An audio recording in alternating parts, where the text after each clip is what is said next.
Bonjour, je suis Hakim L'Alam et je vous propose ma chronique du mardi 12 juillet 2022.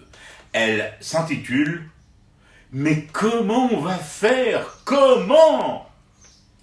Dans 3 jours, le 15 juillet, l'Algérie rouvre sa frontière avec la Tunisie. La nouvelle devrait me réjouir, elle me réjouit, mais elle me terrorise aussi. C'est bien beau de faire de telles annonces dans le feu de l'action confraternelle, dans la chaleur blindée que dégage un défilé de tanks et de missiles, mais a-t-on au moins pensé aux gens du tourisme ici, en Désédie? Comment nos opérateurs, ministres en tête, vont faire pour affronter la déferlante de touristes tunisiens qui va submerger nos frontières, puis nos palaces, hôtels et gîtes de vacances? Les a-t-on consultés avant de prendre une décision d'une telle ampleur? D'accord. Le tourisme des aides est réactif au diable. C'est mondialement connu, reconnu et même consigné dans le guide du roublard.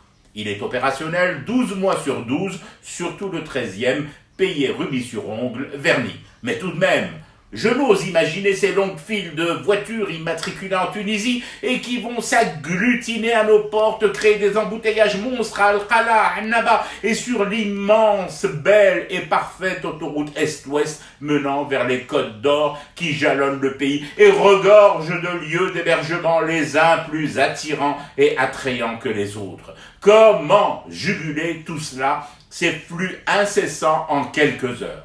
Je rappelle à nos autorités ici que le 15, c'est tout à l'heure. Bark, il faut prévenir le syndicat des parkingeurs, il faut transmettre la consigne à la confédération des loueurs de tables, de chaises et de parasols, il faut alerter la fédération des hôteliers, boss de chic sous la lèvre, il faut réveiller l'application des réservations et des paiements par DAB, une appli piquée par un essaim de mouche tsetse et plongée depuis dans un sommeil aussi paradoxal que le tourisme d'Ielna.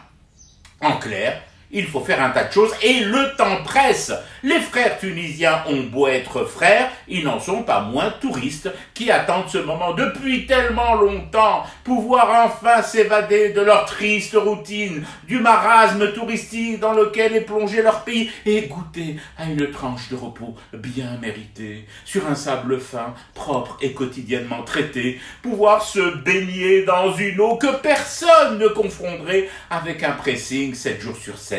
Ça, il n'y a que chez nous que ces pauvres malheureux voisins tunisiens peuvent le trouver. Alors, soyons à la hauteur, compatriotes, relevons le défi pour être au rendez-vous. Comment?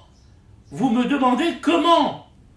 Patientez un instant, je pose à mon tour la question à l'inspecteur Tahar et à l'apprenti, mais vu la distance et là où ils sont, à mon humble avis, va falloir attendre des plombes avant d'espérer une réponse.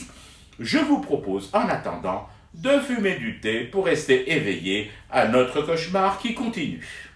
C'était Hakim L'Alam, je vous retrouve demain pour une autre chronique et une autre façon de dire son amour à l'Algérie.